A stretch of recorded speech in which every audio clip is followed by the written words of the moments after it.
శ్రీమాత్రే నమః. వందే మాతరం.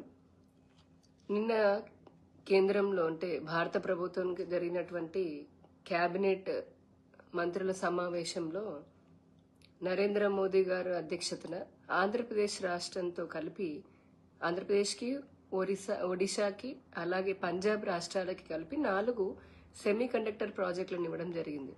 గతంలో 6 సెమీ కండక్టర్ ప్రాజెక్టులను కూడా కేంద్ర ప్రభుత్వం ఆమోదించడం జరిగింది. అవి గుజరాత్, ఉత్తరప్రదేశ్ అలాగే అస్సాం రాష్ట్రాలకి కేటాయించారు. అసలు ఈ సెమీ కండక్టర్ ప్రాజెక్టు ద్వారా ఏమి లబ్ధి జరుగుతుంది అని చెప్పడానికి ముందు 638 కోట్లకి పైగా విలువ చేసేటటువంటి ఈ ప్రాజెక్టుని ఆంధ్రప్రదేశ్ రాష్ట్రానికి అందించినందుకు నరేంద్ర మోదీ గారికి, కేంద్ర ప్రభుత్వానికి ఆంధ్రప్రదేశ్ రాష్ట్ర ప్రజల తరపున ధన్యవాదాలు తెలుపుతున్నాను. సెమీ కండక్టర్ అంటే మనం వినే ఉంటాము, చిన్న చిన్న చిప్స్ లాగా ఉంటాయి. అదే మన సెల్ ఫోన్లలో కానీ లేదంటే ఈవీ వెహికల్స్ లో కానివ్వండి లేదా ల్యాప్టాప్స్ చాలా చోట్ల దాదాపుగా ప్రతి ఎలక్ట్రానిక్ పరికరంలో కూడా సెమీ కండక్టర్ చిప్ ని ఉపయోగిస్తూ ఉంటారు. ఈ చిప్ లో ఏంటంటే కొన్ని కోట్ల ఇన్ఫర్మేషన్.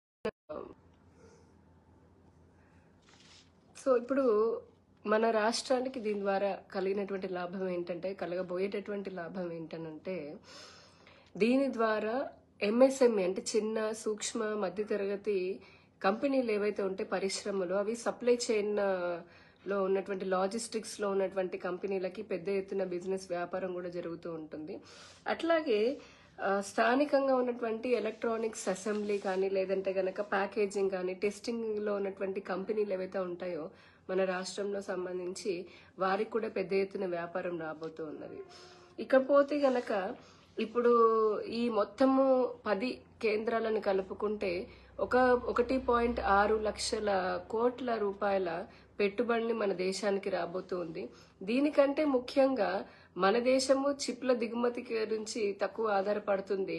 అలాగే స్పేస్ రంగం కానివ్వండి, ఇప్పుడు మన ఎలక్ట్రిక్ వెహికల్స్ వస్తున్నాయి, ఈవీ కానివ్వండి, ఆర్టిఫిషియల్ ఇంటెలిజెన్స్ కానీ లేకపోతే ఇట్లాంటి రంగాలన్నిటికీ కూడా కమ్యూనికేషన్స్ కి సంబంధించినవి కానీ టెలికాం కి సంబంధించినటువంటి రంగాలు కానీ వీటన్నిటిలో కూడా మన దేశము స్వతంత్రంగా ఉంటుందన్నమాట. అంటే ఓవరాల్ గా టెక్నాలజీకి సంబంధించి ప్రపంచంలో భారతదేశము ఈ స్ట్రాటజిక్ సెక్టార్ లో తన ఆధిపత్యాన్ని చెలాయించడానికి తద్వారా అలాగే కోట్లాది మందికి టెక్నికల్ అండ్ నాన్ టెక్నికల్ ఉద్యోగాలు కల్పించడానికి అని చెప్పని చాలా మంచి అవకాశం అయితే ఈ 10 ప్రాజెక్టుల ద్వారా ఉంటుంది. ఆల్రెడీ ఇచ్చినటువంటి 6 చాలా ర్యాపిడ్ ప్రోగ్రెస్ తోటి ముందుకు వెళ్తూ ఉన్నాయి. ఇప్పుడు ఈ ఇచ్చినటువంటి 4 ప్రాజెక్టులు కూడా అంతే త్వరితంగా మొదలు కాబోతున్నాయి. ఆంధ్రప్రదేశ్ కి సంబంధించి మనం చూస్తే గనక ఈ ప్రాజెక్ట్ పేరు వచ్చేసి advanced system in package technologies ASIP అనేసి ఉన్నది. దీని భాగస్వామి వచ్చేసి APACT Co. అనేది దక్షిణ కొరియా కంపెనీ ఇది. సో మొత్తం పెట్టుబడి 638 కోట్ల రూపాయలు. దీని సామర్థ్యం వచ్చేసి సంవత్సరానికి 9.6 కోట్ల సెమీ కండక్టర్ మైక్రో చిప్స్ ని తయారు చేయగలుగుతుంది అనమాట. ఇవి దేంట్లో ఉపయోగిస్తాము అని అంటే మొబైల్ ఫోన్లలో అనుకోండి, సెటప్ బాక్సులు, అలాగే ఆటోమేటివ్ అండ్ ఎలక్ట్రానిక్స్, తర్వాత ఎలక్ట్రానిక్ గ్యాడ్జెట్స్ ఏవైతే ఉంటాయో వీటన్నిటికి సంబంధించి చిప్లను ఉపయోగించడం జరుగుతుంది. అట్లాగే మన రాష్ట్రంలో ఇచ్చినటువంటి ప్రాజెక్ట్, ఈ సెమీ కండక్టర్ ప్రాజెక్ట్ దగ్గర ఏం జరుగుతుందనంటే సెమీ కండక్టర్ ప్యాకేజింగ్ మరియు అసెంబ్లీ యూనిట్ అని అంటున్నారు. దీని OSAT అంటే ప్యాకేజింగ్ అండ్ అసెంబ్లీ యూనిట్ అన్నమాట ఇక్కడ మనకి రాబోయేటటువంటిది. ఇది కేవలం అంటే ఎంప్లాయ్మెంట్ కోసం అని చెప్పని లేకపోతే గనక వ్యాపారం బాగా జరుగుతుందనే కాకుండా నిజంగా మన రాష్ట్రంలో అభివృద్ధి పారిశ్రామికంగా ఈ సెమీ కండక్టర్ రంగంలో, ఎందుకంటే ఇది ఇప్పుడు దాదాపు చాలా తక్కువ దేశాల్లో దీనిపైన ఆధిపత్యం చెలాయిస్తున్నాయి. పెద్ద ఎత్తున ఈ సెమీ కండక్టర్ రంగంలో తాము ఇన్వెస్ట్ చేసి ఉన్నాయి.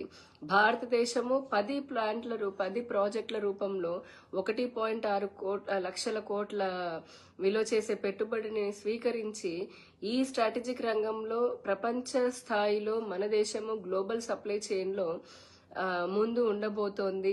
అని అనడానికి ఇది చాలా మంచి ముందడుగు. రాష్ట్రం కూడా సెమీ కండక్టర్ తయారీకి ఒక హబ్ లాగా కాబోతోంది.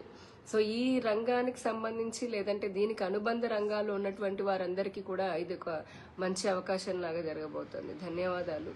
భారత్ మాత.